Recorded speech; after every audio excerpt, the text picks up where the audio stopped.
Good morning and welcome to the National Newspaper Publishers Association and Black Press USA's live coverage, wall-to-wall coverage of the historic inauguration of President Joe Biden and Vice President Kamala Harris.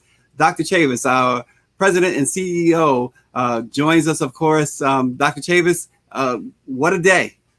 Good morning. Yes, this is another day that the Lord has made, and we are celebrating the inauguration of President Joe Biden and Vice President Kamala Harris. This is truly a historic day, and we're so pleased that the Black Press of America, we're going to be throughout the inauguration. We have a live feed of the inauguration from the inaugural committee, and we're thankful for all of our publishers who are lined up to join us. I want to thank Norman Rich, our producer. Always glad to have him back with us.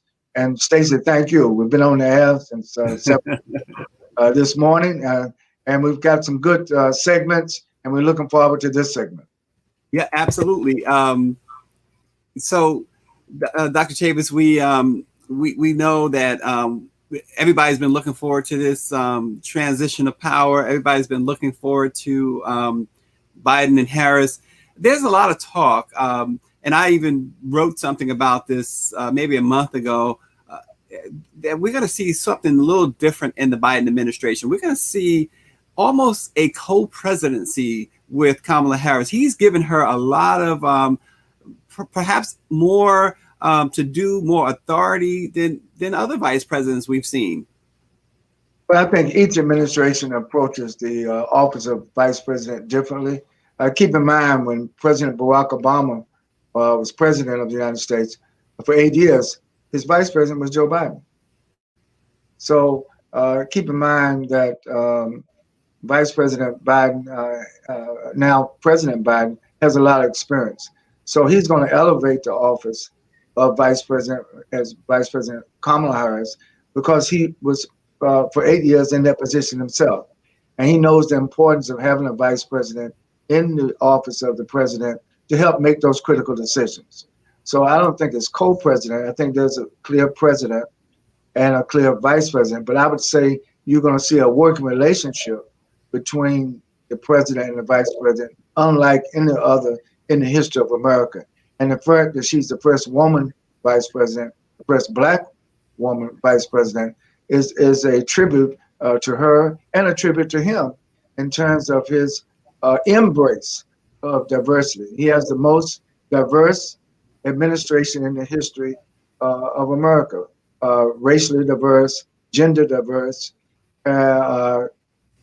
age diverse, and other diversities expressed throughout the Biden-Harris administration. So we're all looking forward. And of course, on behalf of the Black Press, this is 194th year. We're glad to be here in Washington, D.C., be broadcasting live. I'm right here now on Pennsylvania Avenue, amidst everything that's going on the west front steps of the United States Capitol. Yeah, and as a fallout, though, just briefly, as a fallout to what has happened in the country, in the Capitol, Facebook has kind of cut the feed to a lot of our live broadcasts. So if any of our viewers are affected, we are inviting them to go to YouTube.com, Black Press USA TV. You can find us there. You can also find us on Twitter as well, Black Press USA on Twitter as well. Dr. Chavis, one of the big issues has been the coronavirus, of course, healthcare. We know that the former administration really did a lot of damage to Obamacare, the Affordable Care Act. But Joe Biden, as you pointed out, was Obama's vice president for both terms. He helped craft the Affordable Care Act and promises to do more for it, to restore it to its full power. I want to show a clip that from an interview you did with Joe Biden and talking about healthcare. Very good. Mr. Vice President, there are some quality of life issues that affect Black America disproportionately. The first one is healthcare. Yep. Everybody was hopeful when Obamacare was passed, when the Affordable Care Act was passed, Now, a couple of years later, people feel like their health care access is in jeopardy. If you're elected president of the United States, what can you say to Black America about what your administration would do to ensure that every family, every child, everyone in our community has access to quality health care? Well, look, affordable, and be able to pay for it. Affordable and quality. And, that works two ways. It's not, I'll go into the quality in a minute. Well, you tell me whether you want me to go into it. But here's the deal. When we passed the Affordable Care Act, the so-called Obamacare, we had an awful lot of opposition. We weren't able to get a single Republican vote. I was dispatched to the floor to make sure we got all the votes we needed, the floor meaning the House and the Senate, to get all the Democratic votes we needed. And that was a stretch. We just got it done. And because, look, every community is put in jeopardy. I mean, one of the things, particularly the African American community, I mean, all the way from when my wife started the breast health initiative, was, mobile vans would go around the city but didn't go into Black communities. So it wasn't just the idea of being available, it's just how people were viewed as having access. But when we passed the Affordable Care Act, what we wanted to do initially, but we barely could get, we got done what 5 Democratic presidents had tried to do before and couldn't get done, guaranteeing that everybody with a pre-existing condition would be able to be covered, over 100 million people. You have a child with asthma to Down syndrome or anything in between, they were able to get covered without having to pay more for their coverage.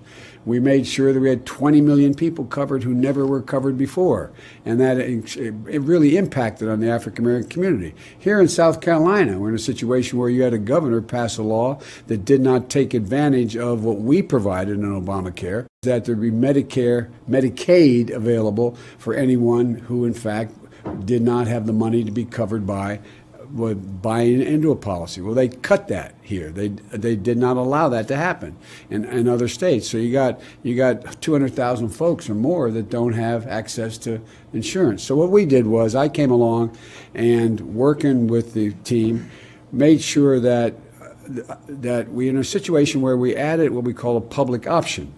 And a public option was Medicare if you want it. Medicare if you want it.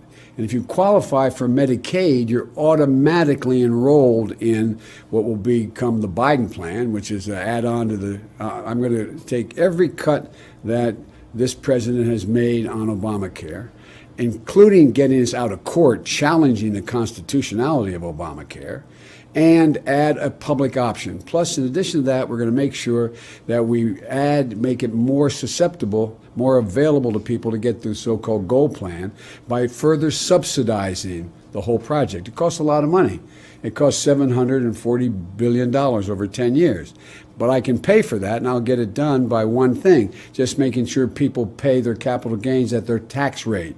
Well, not at 20%, but their tax rate. If they're at a 35% tax rate, a 33% tax rate, you pay it whatever that rate is. That raises $800 billion over the same period of time. And so I can get this done quickly. We can cover everybody. We reduce drug prices. We reduce access to the waiting times, et cetera. I don't know how much time you have on this, but, okay. But the bottom line is this.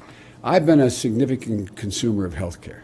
My family. When my wife and daughter were killed, my 2 sons were really badly injured in that car accident, and I know what it's like to have the peace of mind to know at least you have coverage, you have hope. When my son was dying for 15 months and stage 4 glioblastoma, it was an ugly anyway, and. But the point I'm making is that no insurance company could come along and say after 10 months, well, suffer in peace, you've run out of your coverage. So we've changed it. I promise you, I guarantee everyone that I'm going to treat your health care, whether it's the Black community or any other community, as if it were my own family, because I know what it's like. Mm-hmm. And I had enormous help in dealing with the problems I had. Think of all the people. Yeah, powerful piece of video, Dr. Chavis. And earlier we had our chair, Karen Carter Richards, on, and she talked about looking in Joe Biden's eyes and listening to him and really feeling the sincerity in which he spoke. You want to expound on that a little bit, Dr. Chavis? Yes, Joe Biden was authentic with the black press because he's authentic with himself. Keep in mind, the thing that we admire about our new president, Joe Biden, is that he doesn't say one thing to one group, another thing to another group, or something he whispers in the White House, or he'll say something in a public setting that's countervariant to what he just uttered. No, he's consistent. He is empathetic, as he explained in the tape, because of his own travail, his own struggle with health matters, dealing tragically in his own family. So I think we have a president of the United States who's not only empathetic with the conditions of all people, but particularly those who are struggling in the African American community and other communities of color. So I think you're going to see a more empathetic administration. But beyond empathy is action, is what you do. It's one thing to have concern, it's another thing to take that concern and activate policies and programs and projects that make a difference. And so I think we're going to see a restoration of the Affordable Care Act. I think you're going to see an expansion of healthcare delivery. You know, we're in the midst of a pandemic, Stacy, where African Americans are disproportionately impacted by the coronavirus. And we now find that the stockpiles of vaccines that the Trump administration alleged to have had was a total falsehood.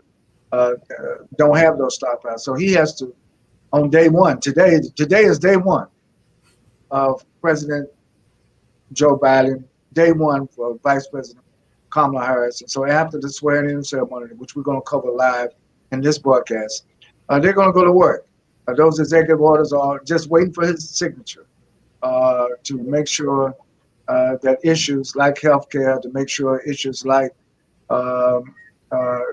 climate change, issues like immigration issues, and issues dealing with racism and white supremacy, all of them are going to be dealt with in these first 100 days of the new Biden-Harris administration. Yeah, absolutely. We know that healthcare is a huge issue, particularly in the African American community. We've had coronavirus task force members, Dr. Ebony Hilton, Dr. Cameron Webb, and Tyson Bell, and others, Dr. James Hildreth of Meharry Medical College, discussed the disparities when it comes to Black America. So the former administration went to the Supreme Court to try and totally eliminate the Affordable Care Act, which would have put more than 20 million people in a situation where they didn't have any health coverage at all during a pandemic. So President Biden has pledged to immediately tackle this pandemic. In fact, he held a visual last night for the 400,000 Americans who have lost their lives because of coronavirus. It is probably more, Dr. Chavis, who lost their lives, but it's 400,000 that we know of. Absolutely. And I thought last night's visual at the Lincoln Memorial, at the reflection pool, was a tribute, was a memorial to the over 400,000 Americans who have lost their lives because of the COVID-19. I think it was very moving, where President Biden and Vice President Harris were there with their families. We had the first African-American cardinal in the Roman Catholic Church officiate. And I thought it went well. Yolanda Adams sang well. It was a great program last night. But it shows you, and then this morning, look what happened this morning. President Biden went to church as the first order of business on his day of inauguration. And he invited other members, but not only of his cabinet, but he invited other members from across the aisle. And it's a good thing that former majority leader, now minority leader, McConnell accepted his invitation and went to church. So I think if they can go to church together, Stacy, hopefully they can work public policy together, both Democrats and Republicans. I think you're going to see a more bipartisan spirit now under the Biden-Harris administration. Keep in mind, interesting, the President of the United States is a former United States Senator. The vice president of the United States is a former United States senator. Mm-hmm. So both the president and the vice president, they know the Senate because they were members.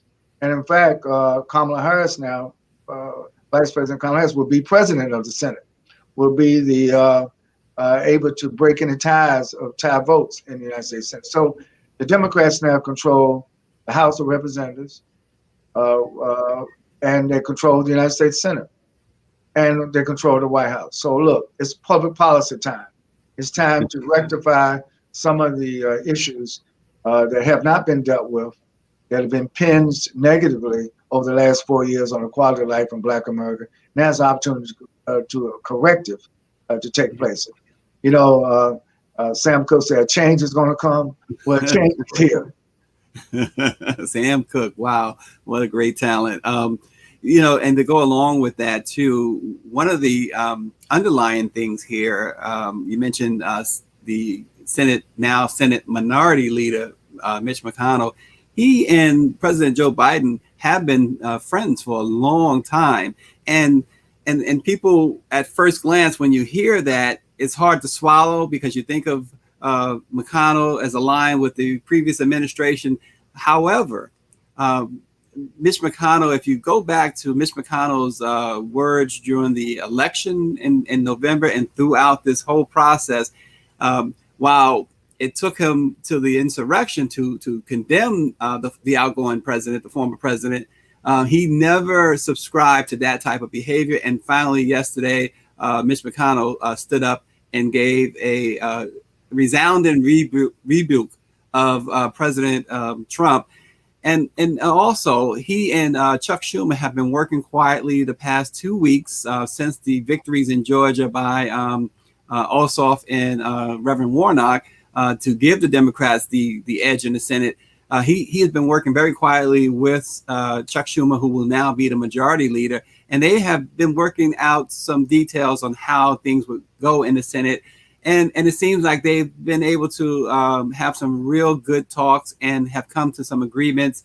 And so it seems like that bipartisanship that you're talking about that is really being spearheaded by President Biden, you're probably going to see a lot more of that as we go forward. Absolutely. There's a new day in America.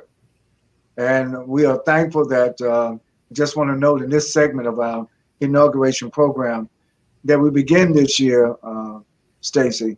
This is the 194th year of the Black press. Since 1827, when Freedom's Journal was first published in New York.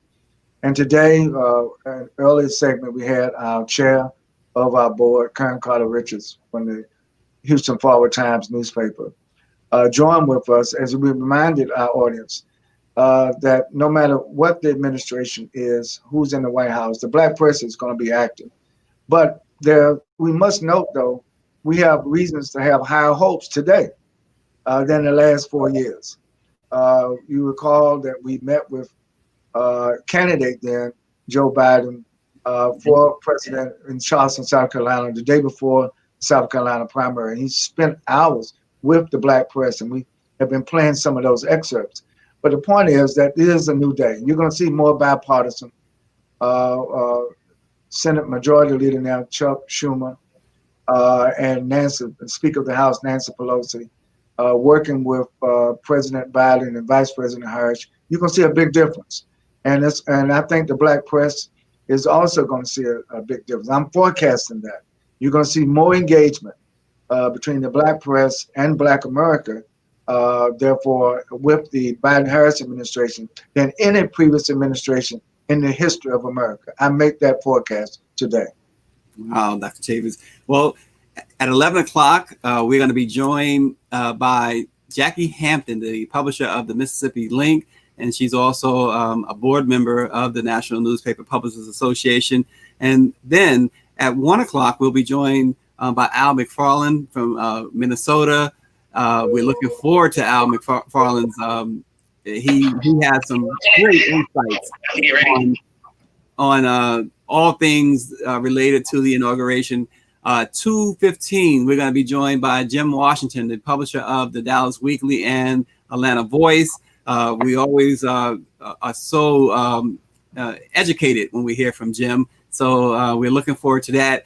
we're certainly looking forward to the 3 p.m. hour, where we'll have our Chairman Emeritus Danny Bakewell Sr. of the Los Angeles Sentinel. Also at 4, Larry Lee of the Sacramento Observer. So we have a lot in store. We're gonna show some more of the interview that you had with President, then candidate Joe Biden.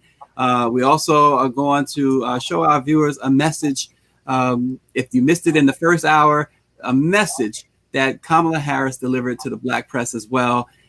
So we're going to be rolling along, Dr. Chavis, a lot in store. And speaking of a lot in store, we talked about the COVID-19. Well, one of the first things that President Biden wants to accomplish, he has unveiled a $1.9 trillion COVID relief plan, which he calls American Rescue Plan. The plan includes direct payments of $1,400 in stimulus checks to struggling Americans, an increase in federal unemployment benefits to $400 per week, in addition to what the state provides, and raising the federal minimum wage to $15 per hour.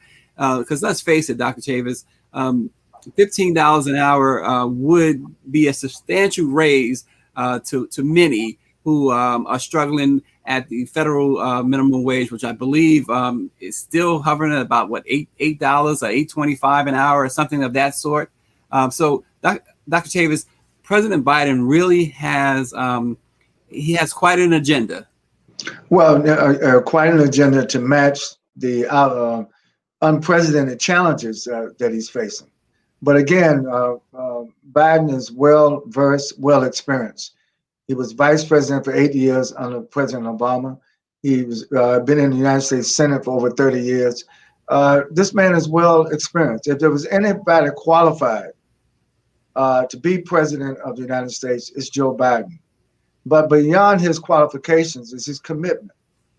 He stated to us, the Black press, personally and publicly, his commitment to Black America. And that's why he got so many Black people vote for him. Keep in mind, the Black vote, I want to thank all of the brothers and sisters across the country that turned out the Black vote in November, and that turned out the Black vote, especially in the runoff in Georgia. It is, as we said for 4 years, elections have consequences. Well, letting Donald Trump in the White House, Lord knows, had a lot of consequences. So now he's gone, and we got Joe Biden and Kamala Harris going to the White House. And there will be consequences. But in this case, there will be positive consequences. There will be progressive consequences. There will be results that will help to improve the quality of life, not only of Black Americans, but all Americans. Yeah, and speaking of Kamala Harris, again, if you missed it in the first hour, what we're going to do is show you a special message from Kamala Harris in a few moments, if we're ready for that, Norman.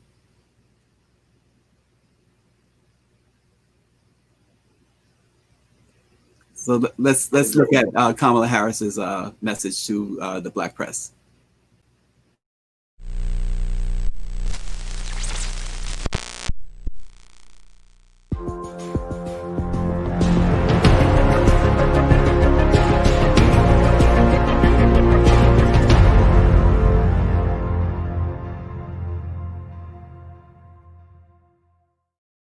It's Kamala Harris, and I am so happy to celebrate with all of the leaders the 193rd anniversary of the Black Press of America and the 80th anniversary of Nnpa.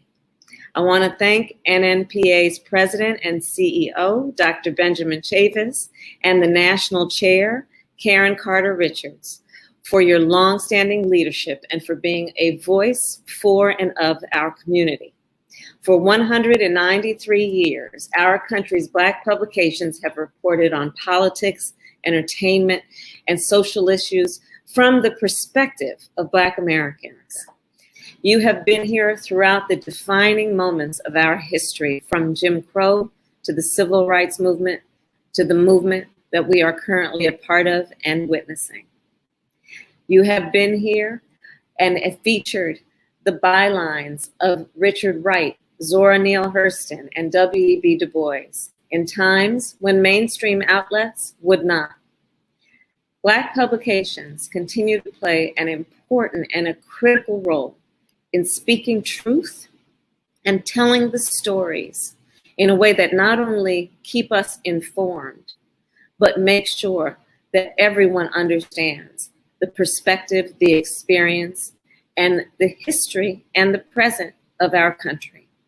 So Black publications continue to play an important and critical role in telling stories, reminding people of the past, and also letting them see what can be unburdened by what has been. I want to thank you all, everyone, for your leadership, for your voice, and all that you do. Thank you.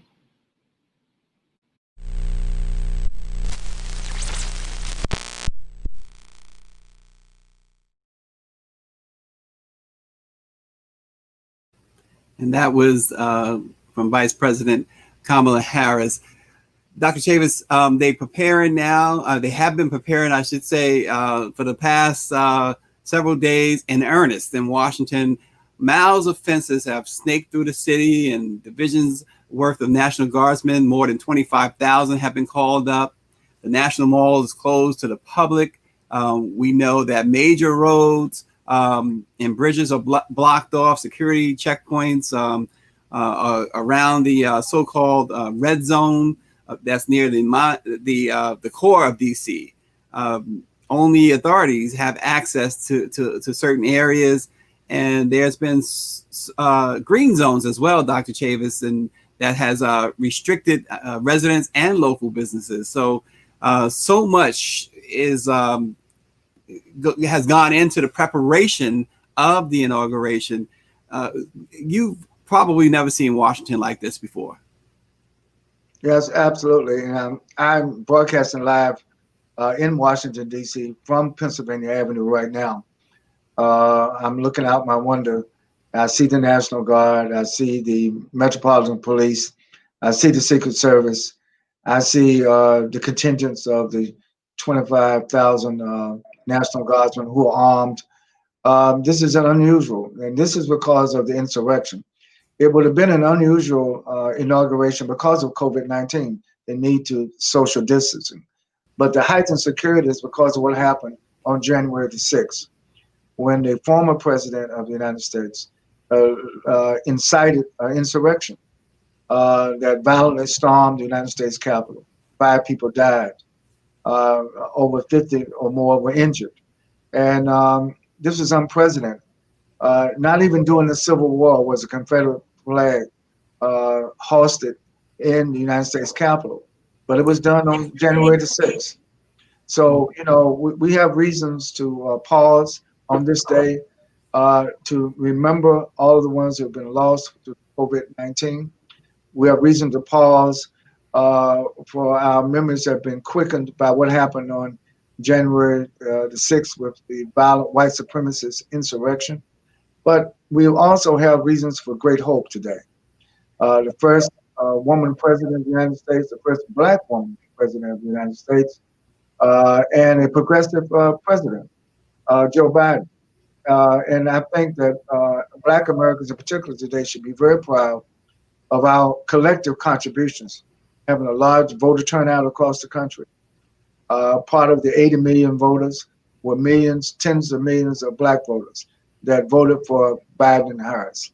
And then in Georgia, everybody's focused on what happened on January 6th, but what happened on January the 5th was just as historic. In fact, I would say more historic, because it turned the former Confederate state of Georgia into a blue state.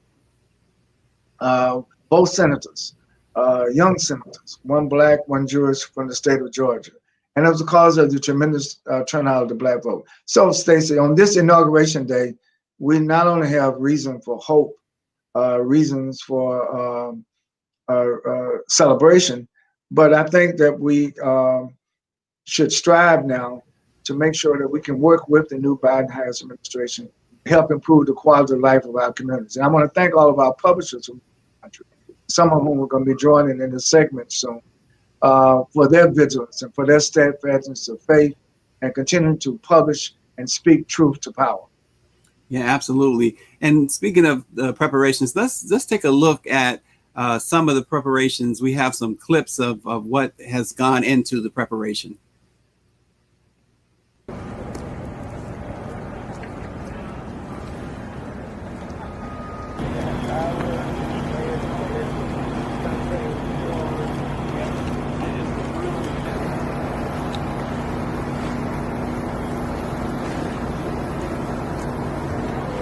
So there's a blue tank that goes all the way down. So if we get in front of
you're 3 seconds down. Make sense?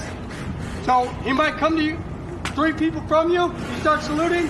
Once he disappears out of the left side, your left peripheral, go ahead 3 seconds down.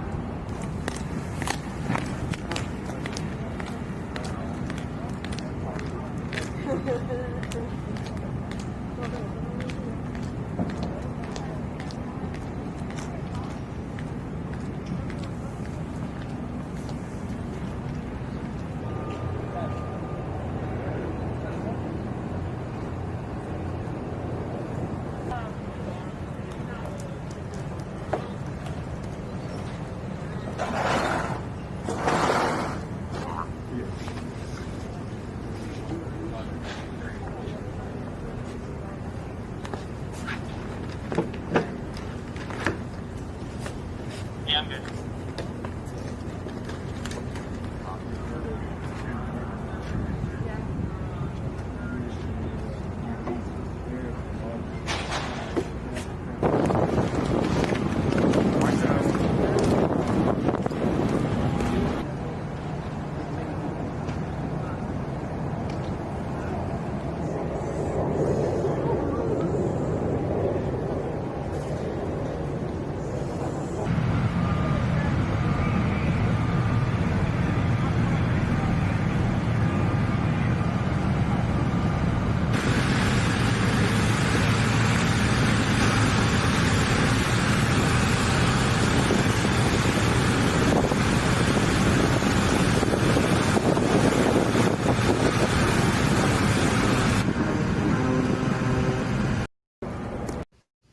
Wow, that's quite a show of force there, quite a display there, Dr. Chavis. And we're told by our executive administrator, Claudette Perry, that President Barack Obama and Michelle Obama, the former First Lady, have just arrived at the U.S. Capitol.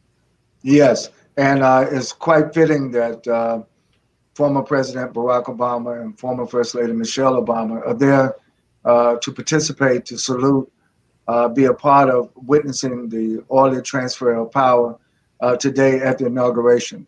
I think it was very fitting. You recall that former President Obama and First Lady Michelle Obama welcomed President Trump and First Lady to the White House. Of course, they decided not to return the courtesy 4 years later. Instead of welcoming President Biden and First Lady Jill Biden to the White House, they decided not to. And they also decided not to attend the inauguration. But listen, I think their absence is not going to be missed. This is going to be a celebration, and I'm glad that President Obama and former First Lady Michelle Obama are at the Capitol to be present and to witness history in the making. There's a close bond, a relationship between the Bidens and the Obamas, not only one being vice president to President Obama for 8 years, but those families worked together, united for over 8 years.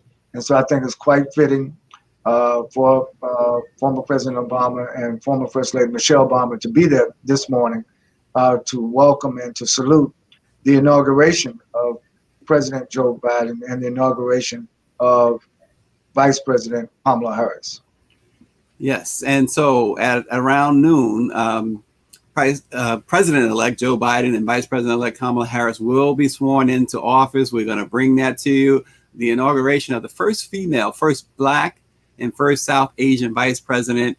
It follows the assault, of course, on the Capitol, but it marks a hopeful turning point in the long fight for racial representation and justice, and underscores in sobering fashion that confronting white supremacy will be one of the new administration's main challenges. And so, Dr. Chavis, you talked about it a lot. We know that there's reason to be hopeful that things will be the exact opposite of what they were 4 years ago. Well, yeah, absolutely. Again, I think that today, President Joe Biden's image and words and presence will be elevated. The image and presence and words of Vice President Harris will be elevated. And the image and words of former President Trump will be deflated, will come down, will recede, and hopefully soon even disappear. So I think that things are not only in divine order, I think things are in constitutional order. I think what we're witnessing today is that the Constitution has survived the white supremacist violent hatred insurrection that happened on January the 6th. The will of the people has prevailed, and the will of the people is prevailing on this day and on this historic day. And I'm so pleased that the Black press is broadcasting all day. We'll be taking the live feed from the official inaugural committee in a few minutes, and we'll be able to witness what is happening on the west steps of the United States Capitol. This is the same place where the insurrection happened. It has been rebuilt, it has been refurbished, and so the stain of what happened all kinds of different angles to really fill up that space. Of course, things are a little bit different Here's this the year peak than now. have been for inaugurations past. Yeah, as you see, they are prepping. They're it's prepping for the left-handed president and the vice president to go to the Capitol. Oh, Right. Let's listen to it now. We'll think of it. how we might many work on that. left-handed presidents? How many okay, left-handed- folks, you're going to write that one down. You're going to go to your favorite search engine. Well, we're hearing the comments of some of the commentators, but that is a live shot of the east front of the United States Capitol. Now, before inaugurations happened at the Capitol, when the Capitol still wasn't built, or after it was burned by the British in the War of 1812, presidents inaugurated other sites. So, Ron, as you mentioned earlier, across the street from us, the Supreme Court's current building, right on the site where President James Monroe was inaugurated. Yeah, a little history there that they're providing.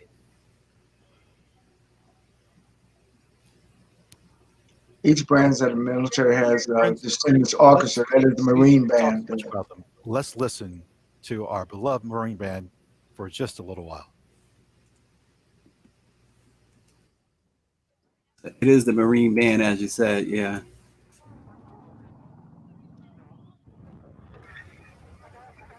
Stacy, when I was head of the NAACP in 1993, 1994, I had dinner with President Clinton and First Lady Hillary Clinton, and the Marine Band played for us while we were having dinner together.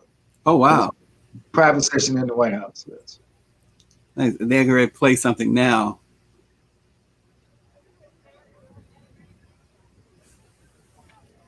Let's listen.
And that's the President's own United States Marine Corps Band.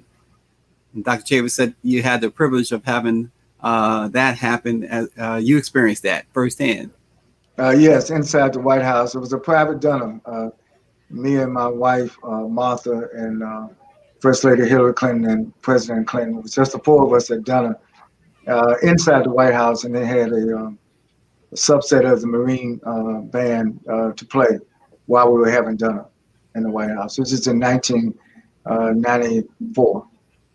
And there you see the U.S. Capitol today, January 20th. Totally different picture than it was 2 weeks ago, and a very welcome sight than it was 2 weeks ago. Yes, that's the west front of the United States Capitol. This was the site of the insurrection. I think we're going to hear something else now from the Marine Band again.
Yeah, I'm not sure who, what member. It looks like one of the members of Congress, may have been one of the members of Congress, but that's one entrance in which they would be coming into the ceremonies today. And certainly, we know that the vice president and the president will arrive at some point in the next within the next hour. Yes, and again, they're entering on the east side of the White House. That's the picture you're showing now. The U.S. Capitol on the east side, and the ceremony, inauguration ceremony, takes place on the west side. So the picture you're seeing on the screen now is from the east side, where people are arriving. Members of Congress and other dignitaries that have been invited to the inauguration.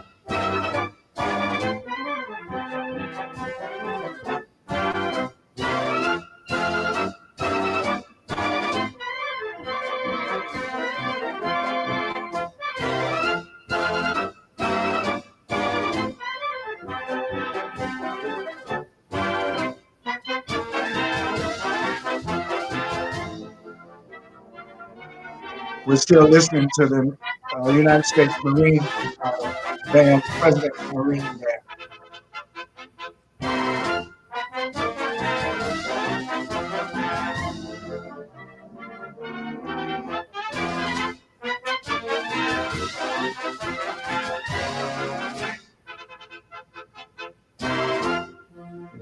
So, Stacy, what we're witnessing, we're seeing that the orderly transfer of power is underway.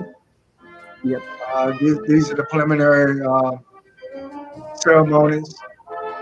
And it looks like the government of the United States is in the process of transitioning. We're down now to less than 2 hours away from the official new president of the United States, an official new vice president of the United States.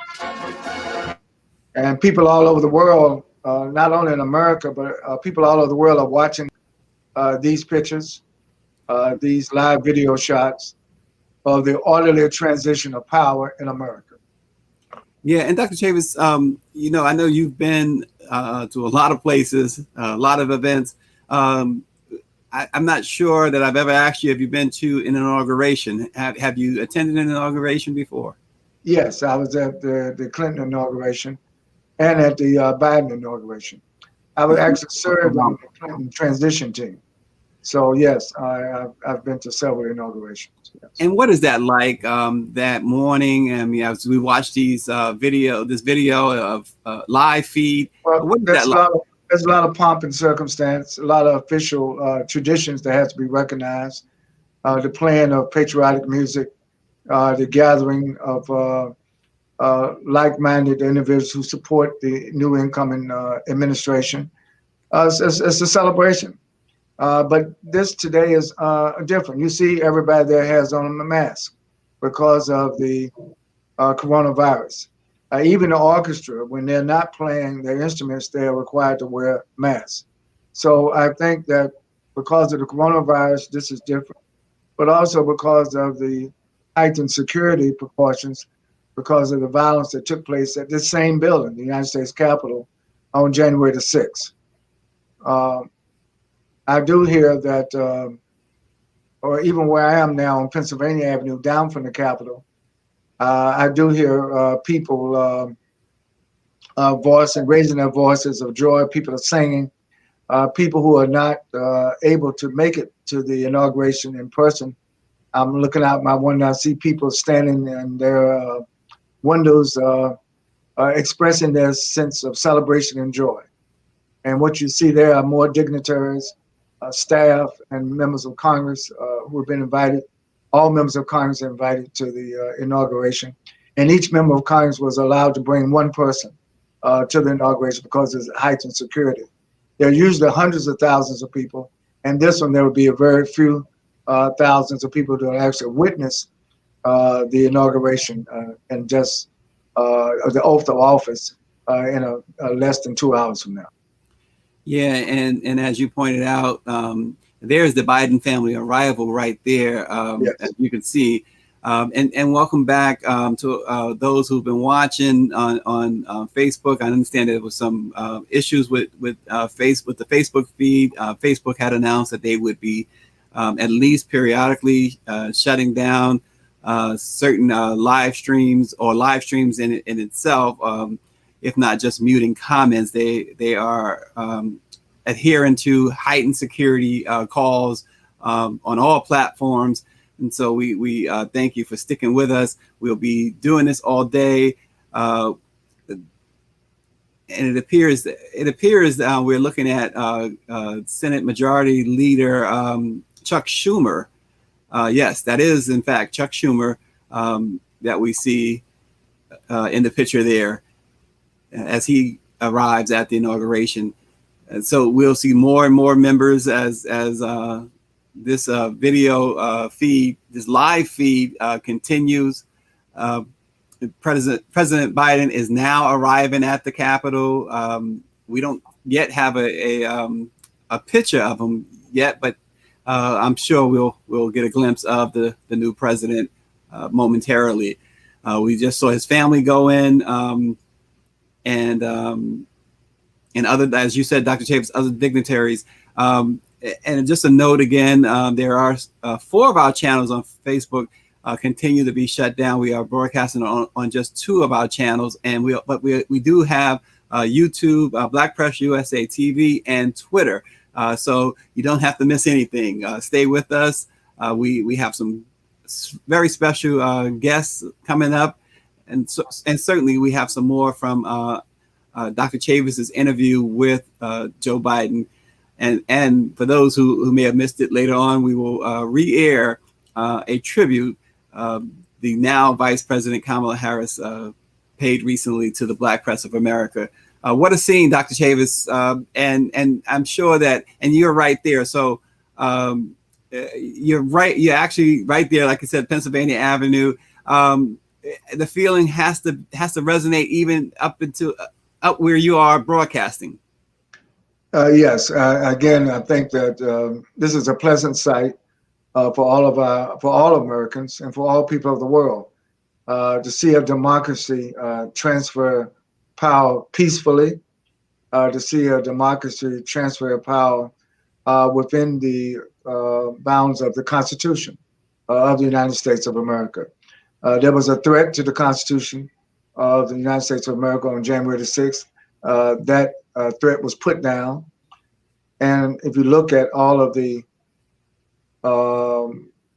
fortifications and the presence of 25,000 National Guardsmen, it is to say that the majority of the people of the United States will has been expressed at the ballot box, and you're going to see the fulfillment of the vote of the will of the people today when Vice President Kamala Harris takes her oath of office and when President Joe Biden takes his oath of office.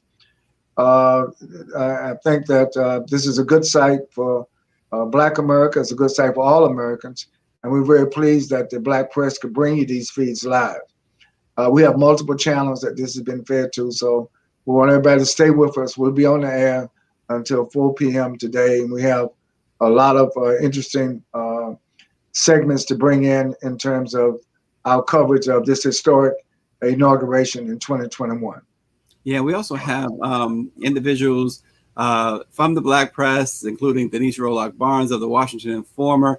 They're at the Capitol at the inauguration, and she will be bringing us live reports following the swearing in of President Joe Biden and Vice President Kamala Harris. So how about we take another listen to the President's own United States Marine Band.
And there is the United States, the President's Marine Band. Dr. Chavis, these pomp and circumstance, as you called it, as you said, the fact that they're still able to go on despite the pandemic and despite what happened 2 weeks ago, how encouraging it is for the world, not just the American people, but the world to see this. Yes, it's very encouraging. And we make note that as far as the Black American perspective, this is another historic day. The first Black woman to be Vice President of the United States of America. It's very noteworthy. And the man who served the first Black president for 8 years as Vice President is now becoming President of the United States. It's very noteworthy. And I believe the presidential limousines are arriving now up on the east side of the United States Capitol. So let's watch these pictures, Stacy, as the next president of the United States and the next vice president of the United States arrives.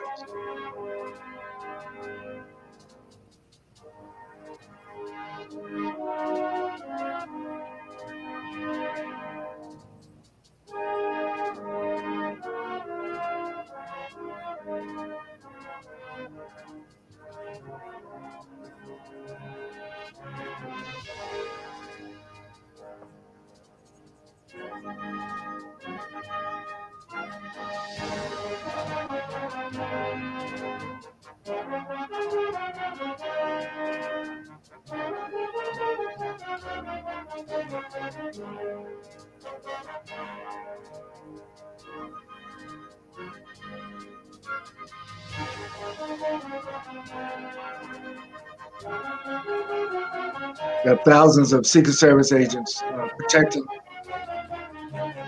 our next president of the United States. Yeah, and there's Kamala Harris, Vice President Kamala Harris, And has her husband. Yeah. and her husband, the first gentleman, or second gentleman, I should say. Vice President, And there is the There's president. as you can see, folks, Vice President-elect Kamala Harris arriving there in purple, arriving on the east front of the Capitol. They are greeted by the Senate Sergeant of Arms, Jennifer Hemingway, and the Acting House Sergeant of Arms, Tim Blodgett. And these are new sergeants of arms. They're just out of the car, moving toward Yes. Vice President-elect Harris.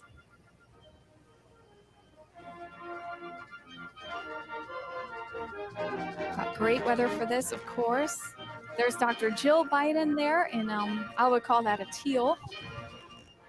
Teal? Teal or turquoise? Who am I to Teal and turquoise? question? Turquoise with teal trim. Oh, there's you can see officers. Yeah, you know, Dr. Chavis, we see the mask. We've seen over the last half a year or more events by the former president where most people didn't wear masks. Coat and scarf there.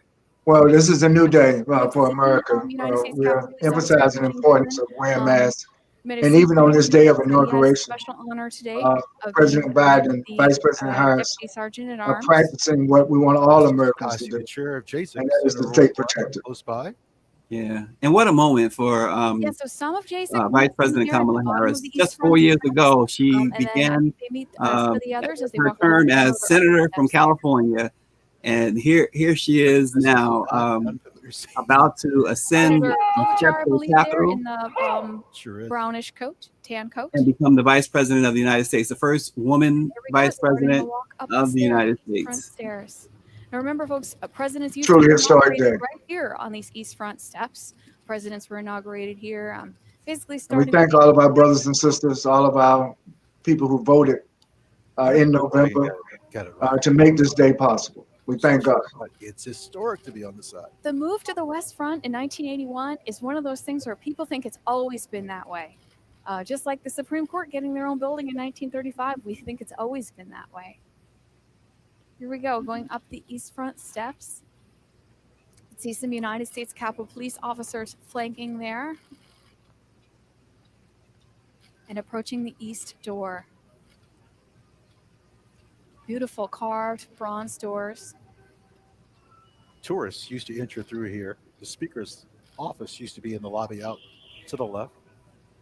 Yeah, this door is not used a lot, folks. I have to say, Ron and I and our colleagues in the visitor services and guides.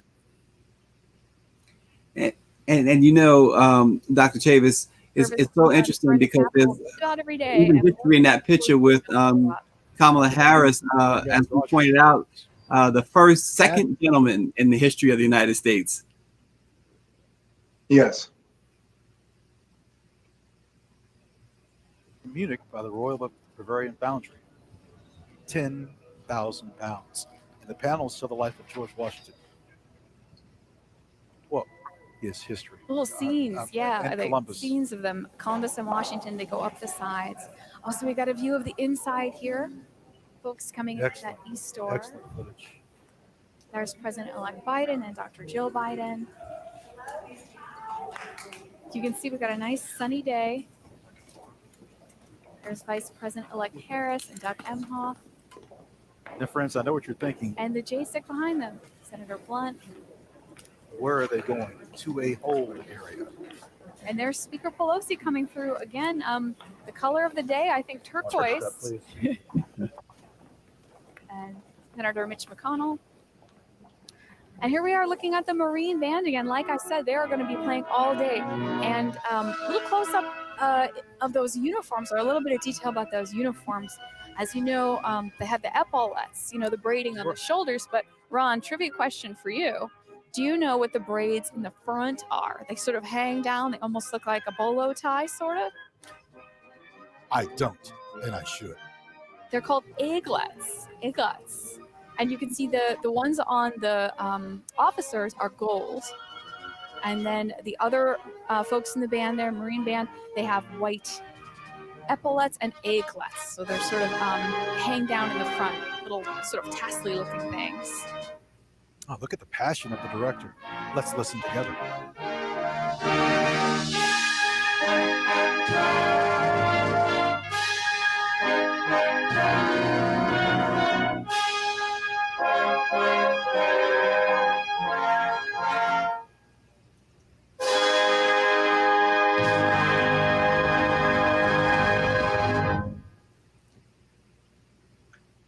This is the official feed from the inaugural committee.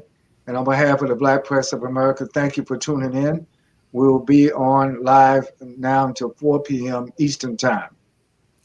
Yes, and Dr. Chavis, well, I want to read something that our Executive Administrator Claudette Perry wrote. She says, "A great day for Black girls worldwide. My own granddaughter is so excited to see a Black woman as vice president." This is typical of inaugurations on the West Front. Very good. Waiting patiently. I think that may be Representative Delorio there. Her green footwear just at the top of camera now, but she's usually got some distinctive hair color and clothes that we can spot her even with masks on. It's difficult sometimes to identify our members of Congress when everybody is masked up in this pandemic. Now, Jen, people have watched for a couple hours now, and they might be wondering, well, wait a minute, I see marble that's different colors. You would be correct. Oh, yeah. That marble from Vermont, Maryland, and Massachusetts, specifically Lee, Massachusetts. Yeah, and on the inside of the building, we see a lot of sandstone and a little bit of concrete. These are concrete walls here inside what we sort of lovingly refer to during inaugurations as the chute, right? This is where people are going to be sort of slaloming out, if you will. The chute brings to mind kind of like a water park, right? But they're going to kind of come down from the rotunda and out those doors onto the platform on the west side. So the door just behind us in this shot. This chute is at the bottom of the staircase, which connects to the crypt.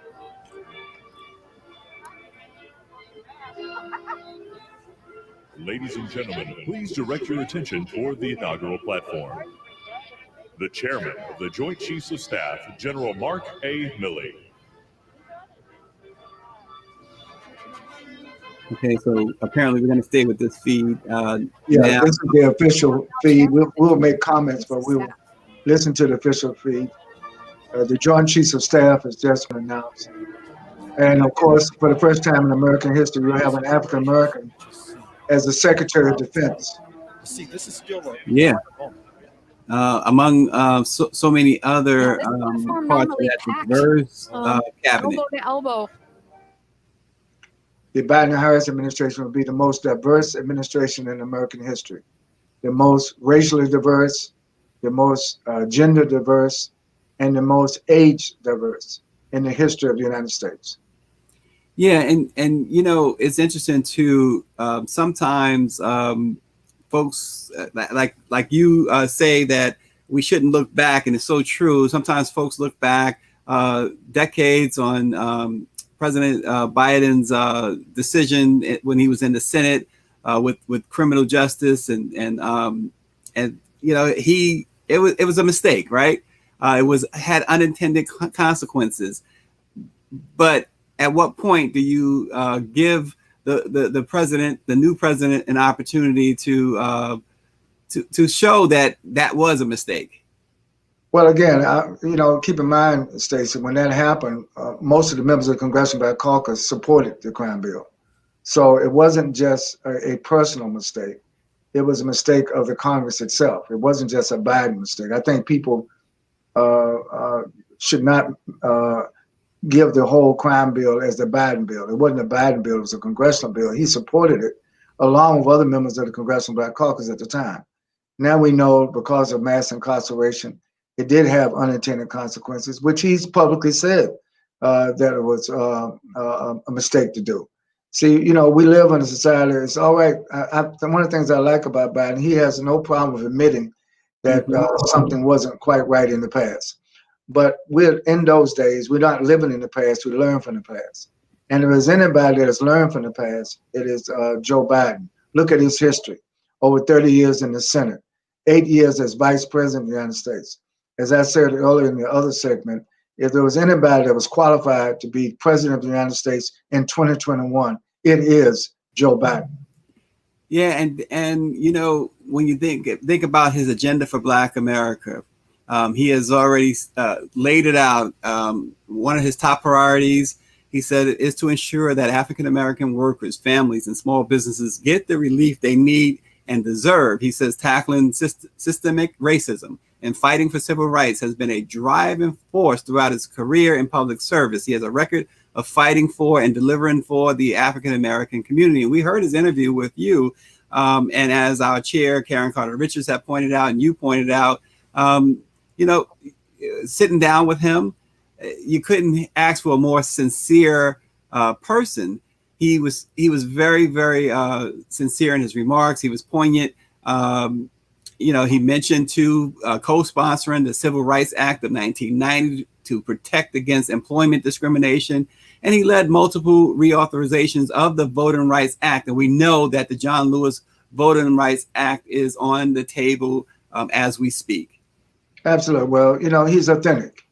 And again, I believe that you're going to see in the new Biden-Harris administration much more progress, not only for African Americans, but for all Americans. I think what we are witnessing today, yes, is the orderly transfer of power, but we're also witnessing today the dawn of a possible new America, a more inclusive America, a more America where the needs of the least of these are addressed not just with rhetoric, but with public policy action on behalf of the White House and the Congress working in unison. The Democrats now control the House, the Senate, and the White House. So we all have higher expectations that much more will be done, not only to address the agenda items that are on the table, but to fulfill the commitments that both now incoming President Biden and incoming Vice President Harris have made to the public and to the voters, to over 80 million people who voted for them, to have the opportunity to take their oaths on this sacred day. Yeah, as we just saw, Senator Bernie Sanders. And prior to that, there was Senator Lindsey Graham. Ted Cruz is also there, which is really ironic, given. Well, he's been invited. I think even Ted Cruz and even Senator Hawley, some of the major distractors, and some of the people that helped incite the insurrection. One of the things that the Biden administration did already, first of all, he invited all of them to church this morning, and he invited all of them to the inauguration. So those who played a negative role over the last few weeks, their presence at the inauguration today, I would say that Biden would probably still welcome them, and hopefully that those who have done wrong in the past will now have an opportunity to repent and to do right in the future. Yeah, and when you think about his goal is to unify the country. It's a lot of work to be done. It's a lot of negotiations to be done. So you know, we will see as this unfolds. There's no reason to doubt him. There's no reason to doubt that, like you said, he's presented sincerely his plan. He's presented his agenda. He came to the Black press to do so. And not only that, as you said, you've known him for years, Dr. Chavis. And going back to that crime bill, you pointed out many supported it. The Congressional Black Caucus included. So he's the one that's been taking a hit for it, but he's the one who's owned up to it as well. Well, again, from what I know of Joe Biden personally and politically, he's a man of his word. And again, I think we have an opportunity to get the George Floyd Police and Injustice Act enacted, to get the John Lewis Voting Rights Act reaffirmed, and to move forward on a whole wide range, from healthcare, from getting a hold of making sure that we respond according to the dangers of the coronavirus, healthcare, reaffirming the Affordable Healthcare Act. There's so much to be done. So I think, but today, what we're witnessing is the oath of office, and he's assured all Americans that on this first day of the first 100 days, he's going to act, take action, take executive action to restore a sense of not only democracy, a sense of fairness, a sense of equity, a sense of equality for all Americans. Joe Biden today is not just the president of the Democrats.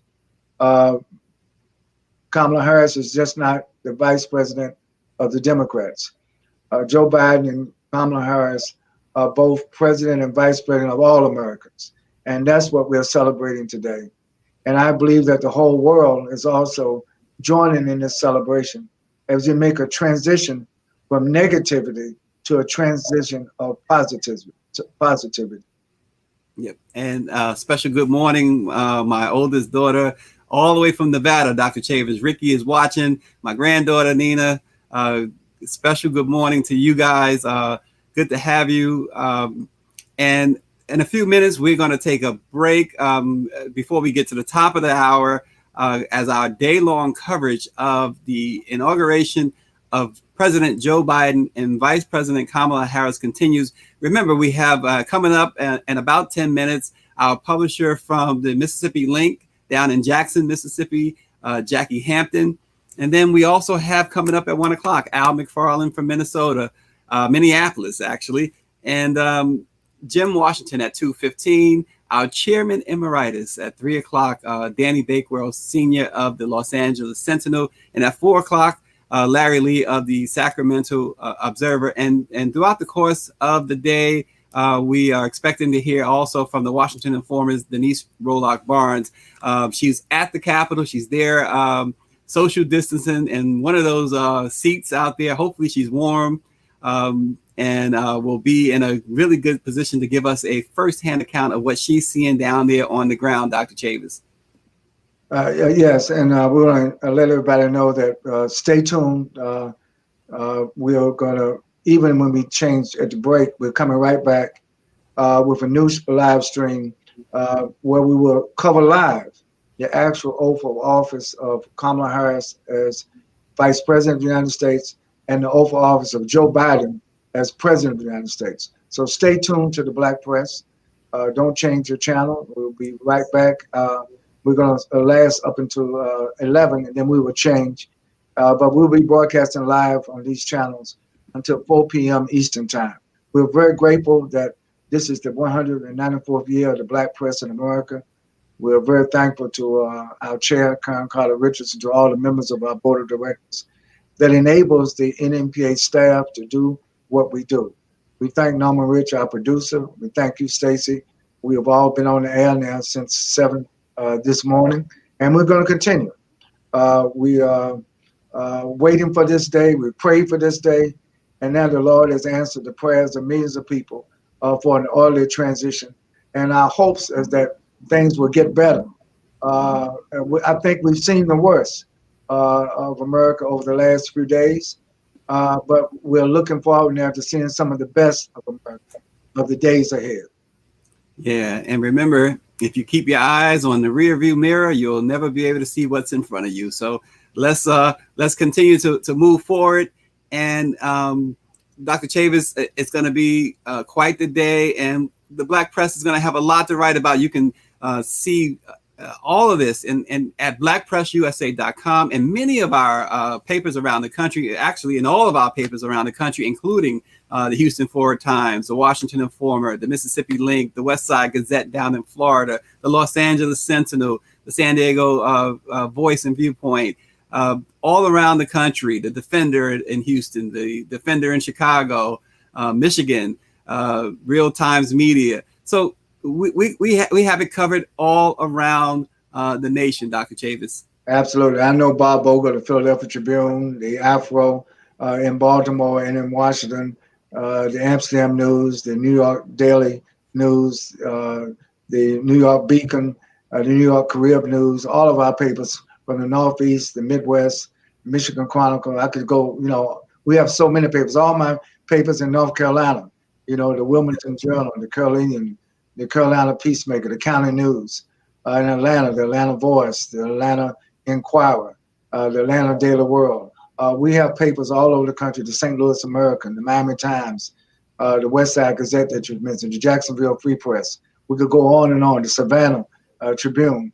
So we have papers throughout the Community Times in South Carolina, the Charleston Chronicle. So we are making news today. We're reporting the news, but we're still advocating for freedom, justice, and equality for all of God's people, and particularly for Black Americans. This is the day that the Lord have made, and we are celebrating this day of inauguration.